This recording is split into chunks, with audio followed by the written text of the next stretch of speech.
If you could live green, would you? I'm Nick Federoff, host of Things Green, where we introduce nuggets of green lifestyle from gardening, upcycling, answering your questions, sustainability, even discussing environmental issues.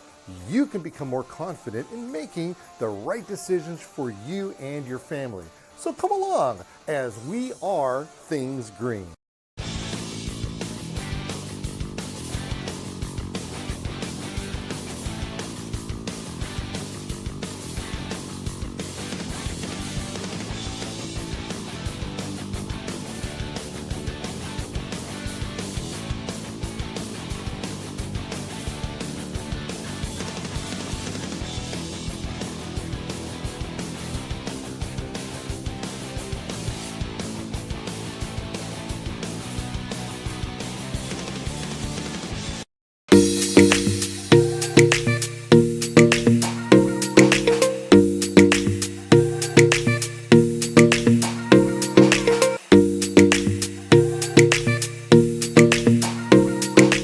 Chances are you've seen a plant like this someplace out in the landscape, because here in Southern California in particular, it's a staple. It's a giganormous busharoonie, right? So what is it exactly? Well, it's actually called a FURCRAEA, but we relate this particular plant to the agave plant, and you know, the agave plant has like 400 different species, and of course, for those of you who are not teetotalers like me, they make tequila out of agave. So, but this is nothing like this at all. It's not an edible plant whatsoever, but they do, as you can tell underneath here, they get all out of hand, and you'll see how the plant gets chewed up, whether it's through gardening or just through life itself. So it's not a bad idea to prune these things up and to allow them to breathe and to do what they're supposed to do, because those leaves that are at the bottom are really taking away a lot of energy from the plant. So if we have ever not learned anything from the show before, we got to make sure that we wear our safety goggles. Now, why do I say that? Because one time here I was pruning something. Literally, it's not funny, but I actually poked my eyeball out and I had to go to the emergency, and it was just a bad thing. Now, one of the things that we'll find out about this particular plant is that it does have, this is very, very sharp right here. And that's how you can tell that it's not an agave, because agaves typically aren't as sharp. Now, I'm not saying that they're not sharp, but they definitely have those particular attributes. Anyway, a lot of people think that these are in the aloe family too. And you know, aloe is typically that one where you take and you cut it and you get burned and you put the gelatinous goopy stuff all over you. Okay, so the first thing that I want to do over here is, if I could find my tools, I don't even know what I did with them over here. I guess it doesn't matter, because I was going to use this for the whole thing. This is just a razor saw. Not very clean over here, but it's got these gnarly teeth, and these gnarly teeth are designed to actually cut on the push and the pull. But typically with a tree saw, you're always going to cut on the pull. Now, we have a couple of things that are happening over here. This is kind of encumbering it. Now, this whole thing has got to get cleaned up. So one of these days, we'll get the homeowner to jump on that. But I just wanted kind of to show you that we want to kind of open this up a little bit.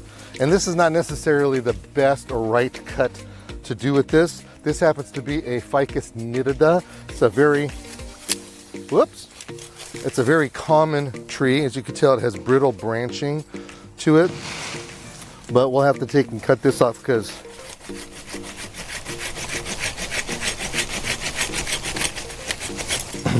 I don't want to leave it all frayed out.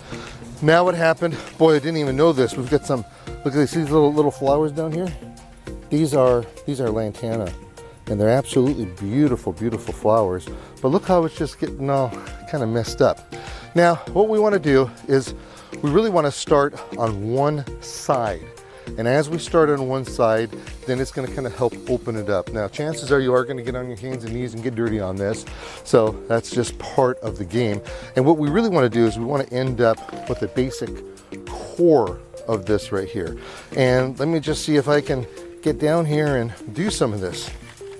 Now, if you hear a lot of huffing and puffing, that's my own fault. I shouldn't have had that donut. I shouldn't have had a lot of donuts. Anyway, let's see if we can't cut this off right here. Now, you see, look at all the water. Look at all the water. Look at all the moisture. Look at that. Isn't that cool? That's why these are desert-like plants. These are, if I have my information correctly, these are native to the Caribbean and South America. Now, we want to try to cut this as close as possible.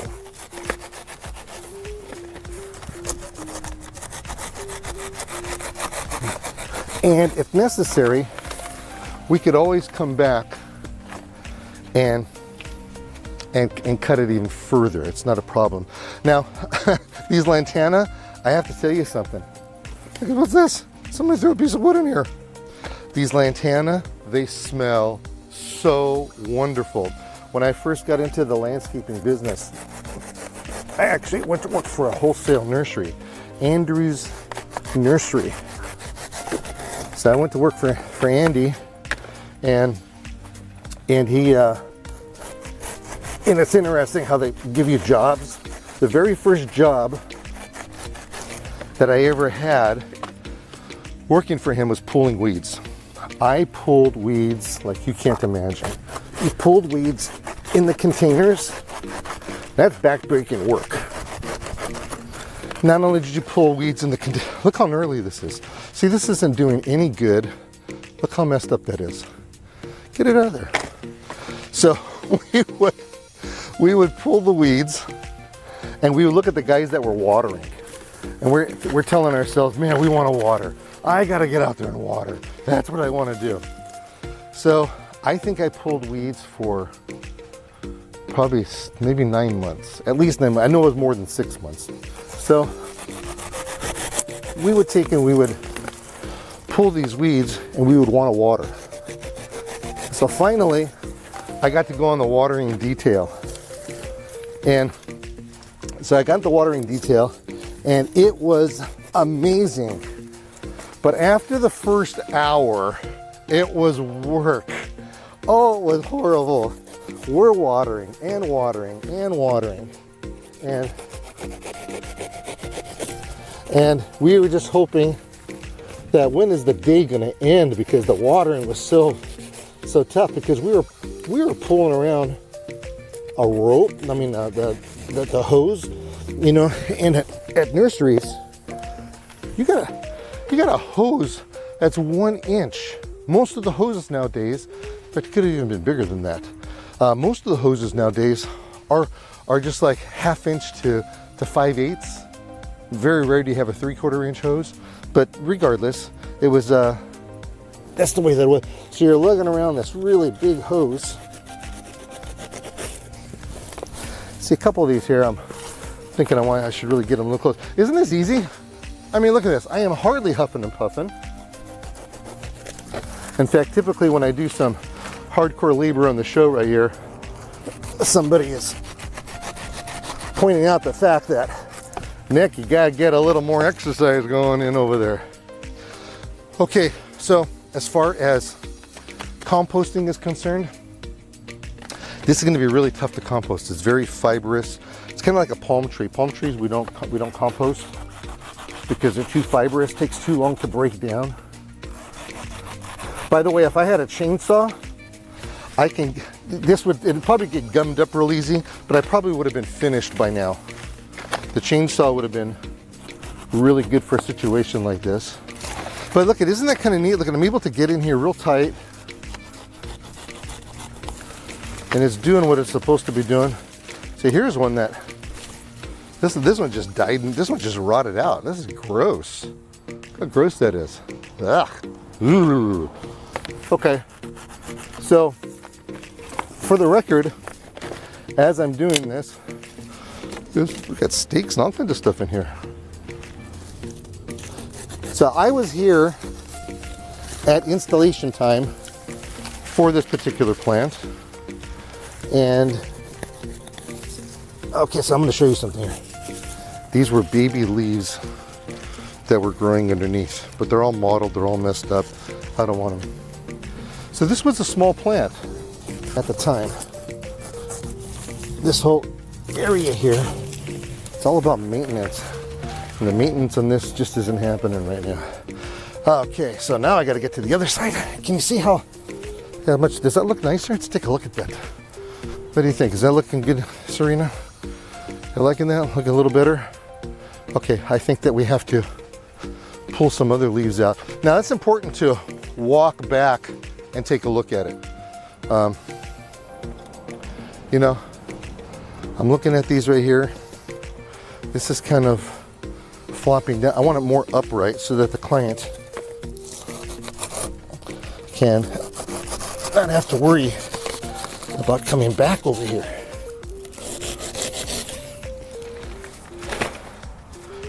We're not getting the top of my balding head, are we? I really should be. I really should be wearing a hat. So now see how we're, excuse me. Now you can see how we're opening it up. I'm able to get in here now. I'm not 100% on all fours. I'm going to be hiding behind the camera here in a second. Boy, this is really cool how this is coming out. I'm absolutely loving it. Okay, I just cut one that I have to double cut. Look at this. 1, 2, 3. You guys counting with me? Now, for the record, I'm not in the landscaping and gardening business any longer. I used to have a crew of 60, but I've had my fair share of work in this kind of stuff. Is it hard? This one is not hard. This one I'm doing pretty good at. I'm really kind of enjoying the way this is working and the way this one's coming out. Of course, we've got a very cool morning that we're doing this on, so that's helpful. This is coming out so nice. I'm so happy. I thought this was going to be so much further along. So what do you think here? We have to ask Serena this because she gets to edit. And by the way, we've been having, you probably can't see, I don't know, okay, camera dude, can you get in here real quick? I don't know if we can see this. I've got right over here, we have lizards. See the little lizard? Can we get that? Yeah, look at that guy. We've been having such an awesome amount of lizard activity over the last 2 or 3 years. And that's because of all the rain that we've had. Okay, now I'm gonna go on the other side. So because of all the rain that we've had, the lizard activity has been up like crazy. And that's been super, super nice. Okay. Let's get in here. I can't believe I'm almost finished. This is just really tickling me to no end. Not necessarily the easiest to cut right here because I'm not left-handed, but we will make do. So anyway, when you see lizards, those are your friends. You want to keep them around because they eat bugs. That's why we want them. They will not hurt you. That particular lizard, you can tell that there was a, looks like its tail broke off a little bit. But hey, let's take a further look out back. I gotta walk behind this. All right, let's see. That's looking better, huh? Whoo, I am tuckered. All right, I am going to take, and I'm gonna finish that off, and we're gonna go just a few more over here. So what do you say we do a little time lapse on this?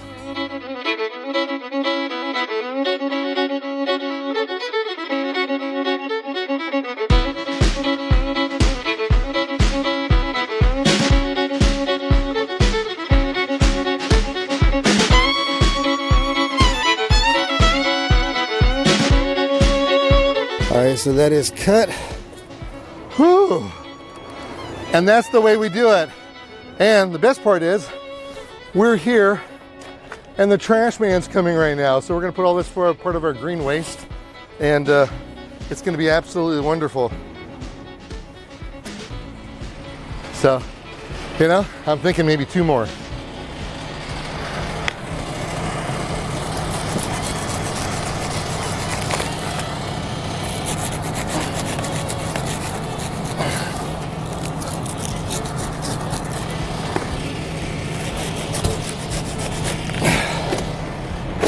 That is it.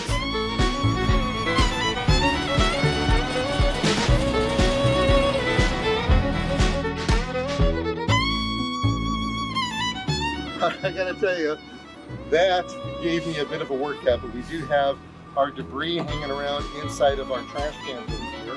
I did cut a little bit more away just so we could kind of see what we're looking at. Today is trash day, so they do have a recycling program, or you can cut the stuff up in little itty bitty pieces and use it for your composting. But I wanted to show something over here that I think is really kind of important.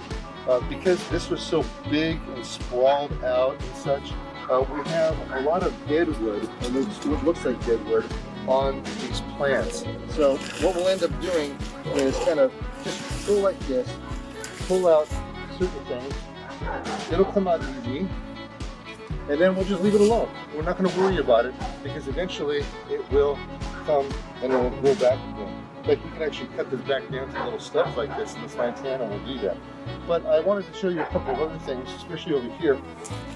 Really pretty interesting, because this is really old. Look how old this is. Look what's going on outside. This is actually dead. Oh my goodness, I didn't notice that. Okay, so there's these plants right here are definitely dead. This is, let's see. Yep, see how that just broke like that? It's just dead. So when it breaks off like this easily, you know that nothing's going to grow back on it. But if we follow this up further, we're going to see that we do have plant growth over here. That goes the same thing for this one. This one right here gets these beautiful yellow flowers on it. At one time, it looks like it was staked up with this right here, but this is just overwhelming. This is a classic case of just the plant absolutely not being put in the right place when they were small. Should have been much more room in between the plants. So I don't know if I'm going to recommend to the owner to pull these out or to take and leave them alone. We'll decide at a later point. But this particular plant right here, I'm going to try to keep as best as possible, because this one, hands down, is something that we should have in all of our gardens. This is called a butterfly bush. Yeah, also known as the Foetida.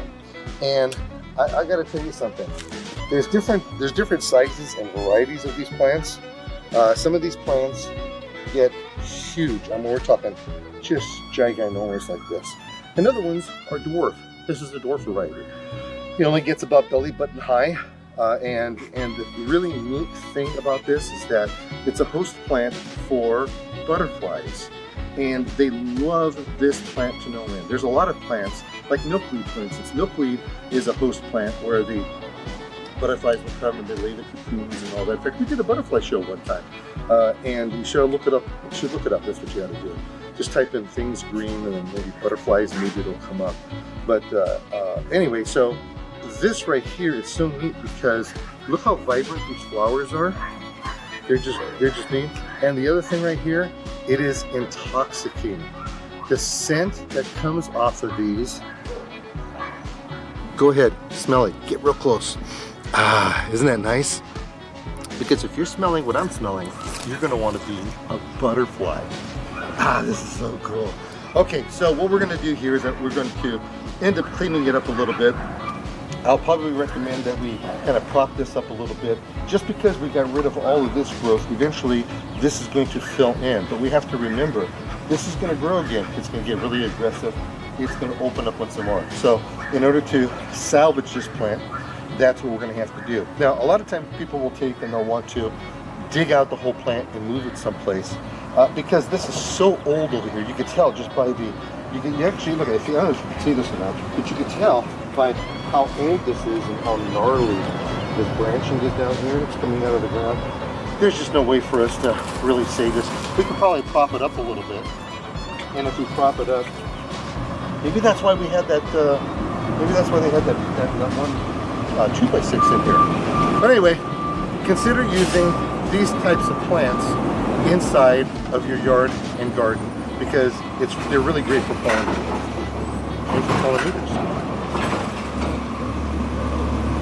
Thanks for joining me on another excursion of Things Green. Our goal is to educate, inform, and entertain so you can become exposed to a green lifestyle inside and outside of the home and community, all on your terms. Join me next time right here as we help you with Things Green.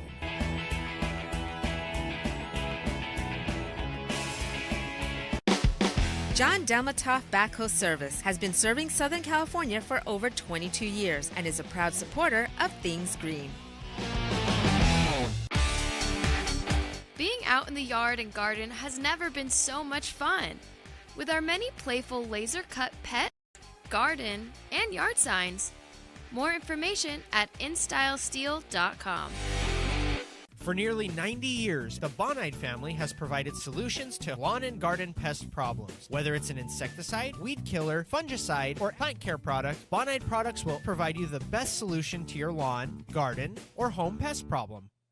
Southland Sod Farms, creators of genuine marathon sod. Pre-grown, tall fescue grass. More information at sod.com. DRAM has been providing gardeners with professional equipment for over 80 years. DRAM products feature 9 water patterns and are designed to nurture your plants with a shower of rain. DRAM for lawn and garden, available at garden centers near you. And that's the way you keep your plants moist. Hi, I'm inviting you to come down to one of the free home shows where I give free garden talks. All you have to do is go to my website, thingsgreen.com, to see when the dates and the venues are at.